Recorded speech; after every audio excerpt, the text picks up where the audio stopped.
Hello, and welcome to another episode of the Bovine Podcast, brought to you by Alberta beef producers.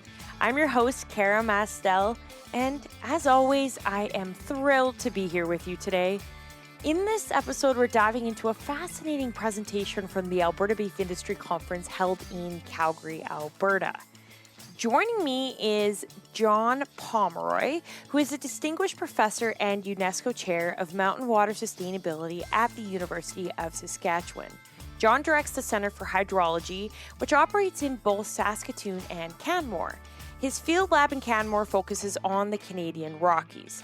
He also leads the Global Water Futures Program, the largest university-led water research initiative in the world, and the Global Water Futures Observatory Project, a new network of observational sites across Canada. With over 45 years of experience as a hydrologist, John has been tackling water resource challenges in Western Canada and beyond.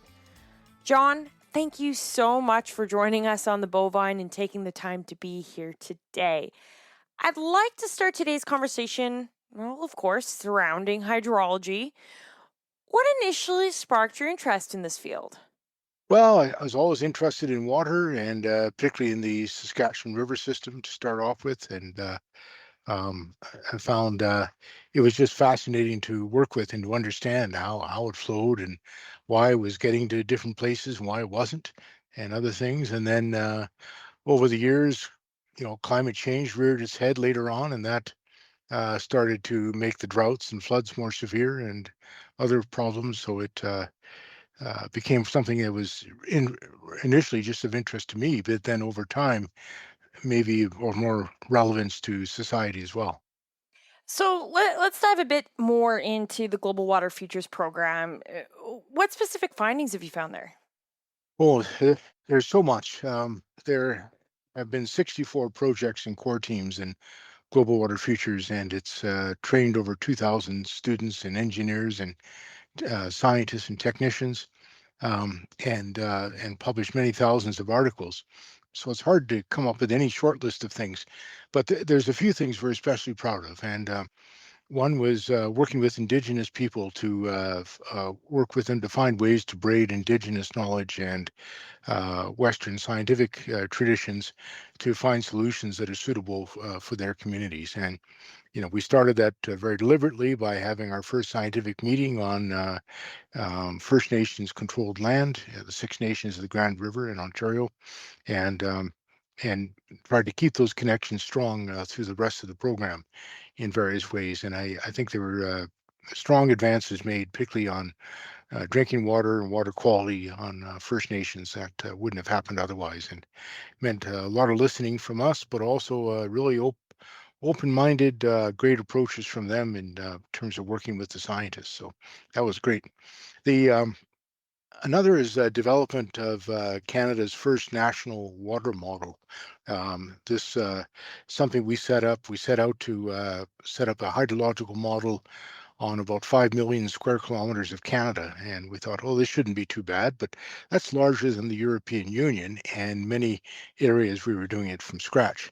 And so it turned out to be a tremendously difficult thing to do, but we did it. And we ran the model for a historical period, but also into the future, into climate change, and now have some good idea of what the water features are in various parts of Canada as the climate shifts and as land cover changes and as glaciers melt and permafrost thaws and the other things that are occurring. Um, Another is that we, during the pandemic, we did a pivot. We had a project looking at invasive species, looking at the environmental DNA of invasive species. And then when the pandemic hit, everyone's trapped. They can't go out to visit these sites and things like that. And then they said, we can detect COVID with the same equipment.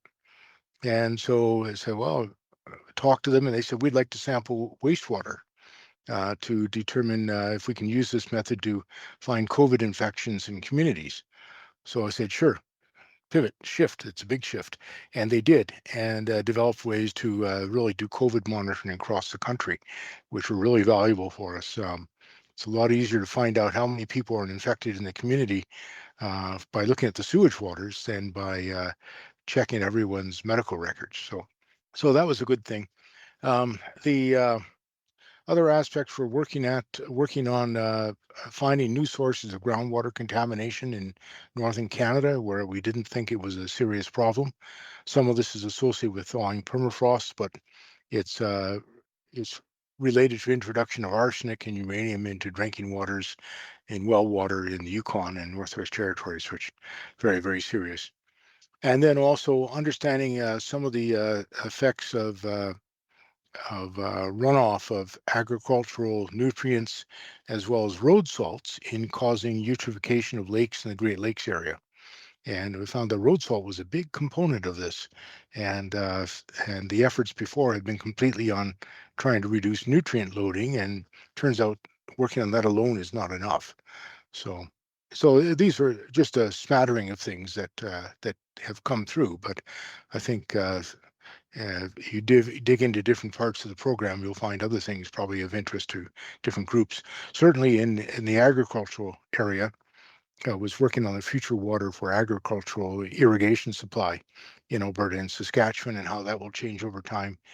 And then also looking at water management techniques for dryland farming and the combination of snow management by leaving tall stubble, but also residue management by leaving trash on the fields to suppress evaporation in the spring had a very strong impact on improving crop yields, particularly in years when there were big snowpacks and then a drought in the summer. And in some cases, you could increase the yields by half by full application of those techniques. So yeah, just that's an example of a few things that we did. Yeah, so I'm located in southern Alberta. My southern Alberta soul has to dive a little bit more into irrigation. What sort of research have you all done there when it comes to irrigation and, especially some of the major river basins? Yeah, so we approached it from two ends. One was figuring out what was the water supply available for irrigation, and then the second, how to calculate the irrigation abstractions and the impact on downstream water supplies of the system.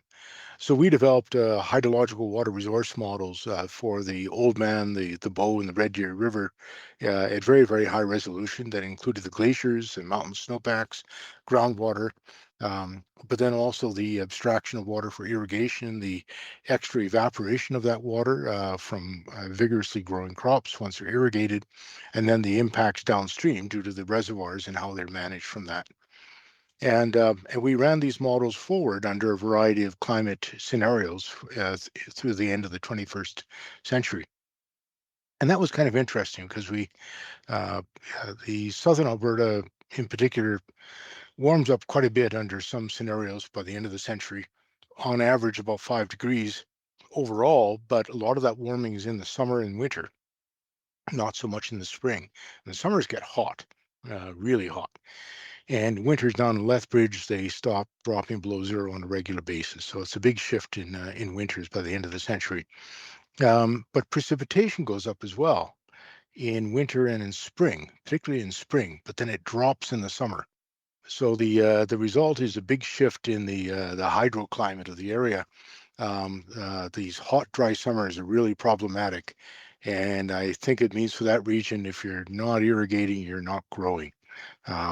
It'd be dryland agriculture already difficult in the region and perhaps close to impossible in the future.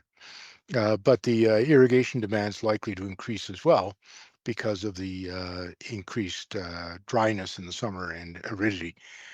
So then we looked at stream flow from the rivers, and there's a big shift there. What's interesting is that the increase in precipitation in the mountains is going to be significant, though most of it will be coming as rainfall, and a lot of it in the winter and spring. What it means is that peak flows will be coming by mid-century, half a month earlier, by late century, 1 month earlier, and they'll be much more erratic and variable. So there'll be very wet years where things are going quite good. There'll be other dry years where things are very problematic. But the earlier flows are also, we know, will be stressful for the system. We had flows about 6 weeks early in 2023, and along with reduced snowpacks and hot temperatures, they were about 5 degrees north than average. So we have a prelude as to what this could look like, and that wasn't a good year at all for water management. There wasn't enough water to go around. Demand was higher and supply was lower. So despite the increased rainfall, there may still be some stress in the system. Flows in April and May going up quite a bit, but June, July, August flows dropping quite a bit. And our simulations show as results soil moisture dropping in the summer and even transpiration from crops dropping off in late summer. So they'll in some cases run out of water. Um, the other thing there is that right now we have still have some glaciers in the Old Man and Glacier National Park, not many left, a few more in the Bow River Basin and a lot more in the North Saskatchewan Basin. And glaciers melt fastest in the hottest, driest years. But we're losing the last of those glaciers in the Old Man over the next decade or two. And the for the Bow River over the next 20, 30 years, we'll lose most of the glaciers there. Even for the North Saskatchewan, by the end of the century, there'll be tremendously reduced flows in that, and that glacier buffering, the drought buffering that glaciers provide will be gone. So that, with reduced snowpacks and more reliance on rainfall, will make us more vulnerable to rainfall variability, and it itself is becoming more variable. Its rainfall events are becoming more concentrated. When it falls, they're becoming more severe and more clustered. So the longer periods between heavy rainfalls, when rainfalls come, they come in larger bursts and greater intensities, but with longer, drier periods in between. So we expect droughts to become more frequent and longer and shift to very wet periods at the end of the droughts very quickly. And this will all be difficult to manage. It will mean we need to predict our stream flows much more accurately than we can right now so that producers can prepare for the shifts that are coming. And year to year variations will be massive. So there'll have to be a lot of flexibility in how to approach agriculture, whether it's irrigated or dryland and in the region. And now, when we look at irrigation, obviously it's a really small corner of our world here. Dryland, you mentioned residue management. Is there any other, I guess, methods that we can use to have some of that water management? Well, yeah, snow management and residue management, because we'll be getting greater precipitation in the winters. So the winter snowpack, if we can trap it, hold it in place, keep it from blowing away and evaporating when it blows, and then get it to melt into the soils in the spring and stay in the soils, not evaporate before seed germination. That's the trick, and that's why you need both. So tall stubble, great way to do that, along with minimum tillage or zero till approach so that the soils crack and that water can enter the ground even when it's frozen. And then leaving trash or residue in the spring to suppress the evaporation of that soil before the crops are able to use that water and let it percolate deep. So it's that combination, I think, can be pretty powerful. These are well-known techniques, but they're not always well adopted. And so we need to make sure that producers are aware of them and that they're something they can do relatively inexpensively and produce their productivity. And what about livestock producers that are maybe relying on runoff in their dugouts? Anything that can be done there? Yeah, dugouts should continue to be viable because of the greater winter precipitation. So again, probably going to stay in some areas cold enough that the ground will be frozen, except in the far southern Alberta. But the so trapping that water in dugouts in the winter and spring will make sense. And maybe tall snow fences would be smart things to do as well. Collect a large snowdrift so that meltwater then enters the dugout because we've got a longer summer to get through. Summer is going to be about a month longer and much hotter. And so we'll need to store more water to get through that whole period until the fall. And then it looks like future precipitation in the fall goes up a little bit. So maybe wetter falls, but we have to get through that long, dry, hot summer first. So, when you're talking about the futures, are you looking just, in the next decade, the next, or you're looking way in the future? Are you doing any predictions for, say, this year or the next year, like the immediate future?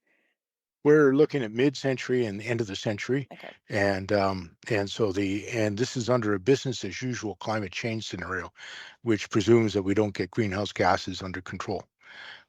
So it's kind of a pessimistic one, but if you look at policies in the U.S. right now and other parts of the world, that's really what we're headed for at this point.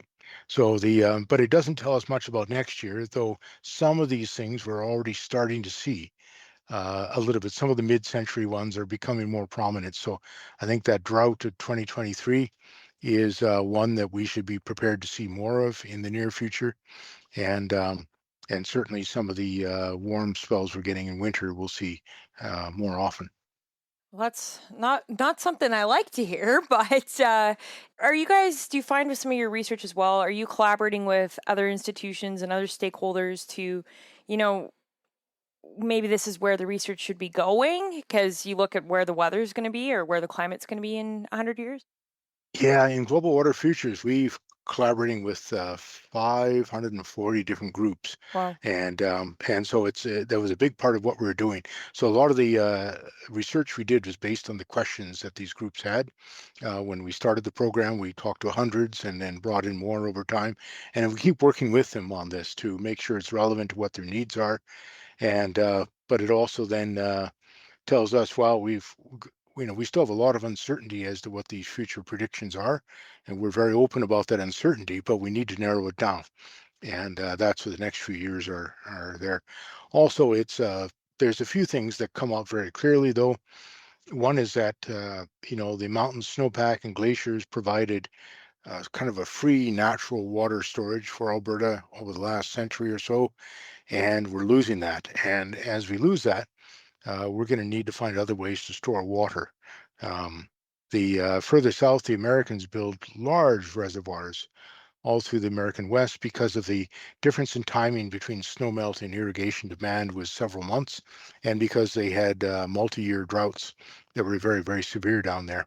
We're going to be seeing more of that now, and because we had reliable mountain snowpack, snowmelt peak in June, irrigation peaks in June, you don't need much of a reservoir to store it. Maybe peaks in May in the old man, that's where we need a little bit more there. But if we see peaks in April, we're going to be in trouble. So we'll have to look at our storage, look at natural storage, wetlands in the mountains, beaver dams, all kinds, everything we can use, groundwater, but perhaps also artificial reservoirs as well to hold that water back and control it, and in particular to get us through multi-year droughts, which we're not able to do right now. so that's obviously an advancement in technology. There is looking at different ways we can store this water. Where else do you see advancements in technology going when it comes to the next decade and how it might benefit or how water management might benefit? Well, a lot of it will be in crop genetics and crop breeding, to get crops that take advantage of the extra heat that we'll be seeing in the summer, but that are also pretty tight-fisted about their water use. And of course, this is the holy grail for crop groups like the Global Institute for Food Security at U of S that's working on crops like that. And then in irrigation technology and application of water, open canals, we know they evaporate a lot, so pipes are better. They're expensive, but they're worth it to cut down on those evaporation. The hotter summers will make that worse. And then also very careful irrigation methods. So more drip irrigation, that'll become more economic and worthwhile as things heat up and crop varieties increase. But also making sure we're never spray irrigating on a hot, dry summer's day. It's really just feeding it back to the atmosphere. So, so a few things like that can be done to use water more efficiently. And there have already been tremendous advances in southern Alberta. It's pretty good that way, but there's more to be done, and that will be very important moving forward. Now, obviously, like you said, you've been in this industry for 45 plus years. Given your extensive experience, what are the most promising areas of research and hydrology and climate change that you think maybe young researchers in the next generation should really be focusing in on? The There have been three revolutions in the last few years, which have been really promising. One is in observations, and so the ability to put out automatic sensors, but also satellite observations of glaciers and soil moisture and groundwater and snow depth, and hopefully in the future mountain snowpack water is really really pretty good. And interesting things there. Canada's talking about putting up a snow mass mission, a terrestrial snow mass mission, which would measure the mountain snowpack, which we can't do right now. Right now, we have to do it by snow survey by hand, which is slow, tedious, and we don't cover a lot of areas. So getting by satellite would be fantastic. The other is in computer modeling and simulation of this. That has improved dramatically over the last couple of decades. We're able to get a lot of these simulations running on supercomputers now and at resolutions down to less than 100 meters. So you can get down to the farm scale with simulations of soil moisture and snowpack and temperature and wind speed and stream flow. So doing that over the whole country, we've just got these things running. We haven't even quite figured out how to make them useful for people who want to say, "Hey, I want to know what the soil moisture is on this section, and how is it different from the next section over to it." But I think that's what we're going to see a big expansion of over the next decade. And those two come together because the satellites and these surface observations inform the models and keep them on track. And we do something called data assimilation that kind of drags the models back to reality when they drift out of line, and that's still very necessary. That's super interesting. Has there been any surprises that you've come across when it comes to some of this research you've done? Yeah, yeah, there have been. The glacier contribution to stream flow was much smaller than we thought it would be at the beginning. We look at the Saskatchewan River Basin as a whole, and it's about 0.75%, so less than 1% coming from glacier melt. But its snow melt is about 80% of the stream flow over the whole Saskatchewan River. So it's snow, snow, snow. And so we didn't think it was that high. We thought it was 50, 60%, but even higher. A lot of the rainfall is just soaking into the soils and feeding groundwater and being used by plants for transpiration, but not contributing so much to stream flow. Especially after a dry year. Yeah, yeah. The other thing is that a lot of the effects of climate change are coming faster than the models were predicting, and the really extreme weather events were really not predicted to hit until mid-century, and we're seeing them now. So the wildfires we've seen lately, the severe droughts year on end, or floods like 2013, these are way ahead of any of the predictions and forecasts. So that worries me quite a bit because we're sort of if you do a canoeing analogy, we thought there were rapids ahead, but now we're in the whitewater already, and it's pretty challenging. It's going to be very challenging. Every year is going to be very challenging, unfortunately.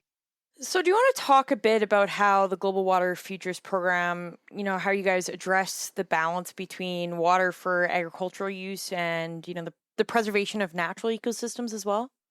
Yeah, yeah. Of course, we had the agricultural water research and the source areas research, but also downstream, working with Indigenous people in the Saskatchewan River Delta, which is the largest inland freshwater delta in North America.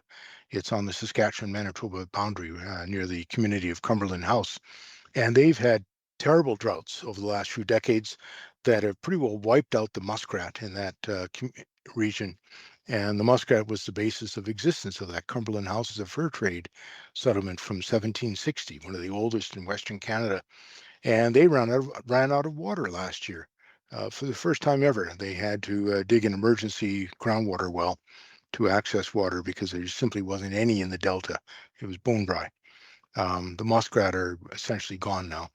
So we see effects like that downstream, and it's important to realize that we can't use everything for irrigation, and we can't use everything to optimize the hydroelectricity in our dams and reservoirs. I have to leave some for nature. I have to leave some for the indigenous people downstream. The Looking at the whole basin again, 2023 was a tough year for irrigation, and City of Calgary was also a tough year for Manitoba Hydro because the Saskatchewan River dumps into Lake Winnipeg and becomes the Nelson River coming out, which has lots of hydroelectricity plants on it going down to Hudson Bay. And it was a terrible year because of low runoff. And so Manitoba Hydro was in a deficit situation and challenging for it to supply its power contracts to the US. BC Hydro in a very similar situation in BC, the big drop in the lakes in the Kootenays and the Columbia River system. So we need to look at river basins as the complete river basins and sort of forget provincial and national boundaries and um, and then look at how effects in one part of it affects the rest of it and in an integrated way. And we started looking at that and looking at some of the trade-offs involved. What are the economic impacts of expanding irrigation versus expanding hydroelectricity, and questions like that that hadn't been addressed before. So, I mean, there's a lot of struggles out there, and I don't want to overshadow that, but it's not all doom and gloom. Oh, no, no, not yeah, it's not doom and gloom at all. I mean, there's substantial heating in southern Alberta, but the precipitation overall goes up. And many parts of the world that won't be happening, including a lot of the US. So we'll still be able to produce food. We might be able to produce more food in the future. And overall, stream flow is likely to go up by 50% or more in the Oldman and Bow and Red Deer rivers. So these are things that we can manage, and we can develop. I think we can prosper with that. I also think there'll be a tremendous interest in people from other parts of the world in coming here to live, because we will still have water. And so we will still have snow in the Rockies. It'll melt earlier, but it'll still be there. And so the glaciers will be gone. But so things will be different, but things will not be unmanageable. Well, we have to get started now on preparing for that and making sure we manage it intelligently because it's going to be challenging. Absolutely. Do you want to share any success stories or maybe case studies where the Global Water Futures program has made a tangible difference? One thing we did was developing a flood forecasting system for the Yukon Territory. There's never been one up there, and we started to develop one that included glacier melt, and started to run it on a trial basis for the Yukon government. And sure enough, in 2021 came the heat dome, and temperatures hit 36 degrees in the Yukon, and the glaciers and mountain snowpacks melted at an incredibly high rate and caused the peak flooding of the last century in Whitehorse. Right through July and August, every day was another higher stream flow as the glaciers in the upper Yukon River just melted at a record rate. But our model was able to capture that and provide that warning to Yukon government, and so they were able to ensure that they were operating the reservoir safely and provide adequate warning for the people downstream too. And there were essentially no significant damages from that event. So that was good to see. That these things you get them in place and they can actually provide benefit. What you want to see is when something's not a headline because of some application of science and technology, and that's what happened there. One thing that we did internationally was promote the idea of an international year for glaciers, and the UN adopted this. In fact, it's this year, so it's the International Year for Glaciers Preservation, and they also, as part of the UN General Assembly resolution, is the first World Glacier Day, which is going to be March 21st. And every day after, every March 21st after that will be World Glacier Day. So it's a way to celebrate the mountain snow and ice and the water resources it provides to us, and also to work on trying to better manage the changes that are occurring in this as well. Absolutely, very cool. Okay, well that's a great way to end off. Thank you very much for your time, and I appreciate you coming on to talk on the bovine today. Okay, well, thank you so much.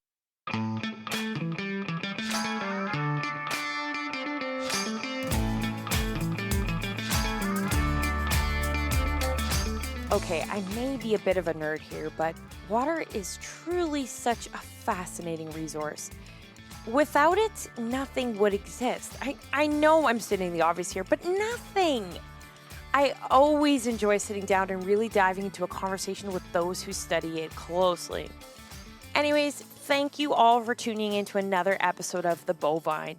I hope you find our content both interesting and as well informative. I know plenty of you have a lot of windshield time at this time of the year, whether it's on a tractor or in a vehicle or however you are sitting behind a windshield, which means plenty of time for thinking. Now, during that thinking time, if you have a topic you'd like us to explore further or questions you'd like me to ask the experts, please don't hesitate to reach out at karam@albertabeef.org. Until next time, stay safe, move your bodies, and enjoy some of that lovely spring air. Bye for now.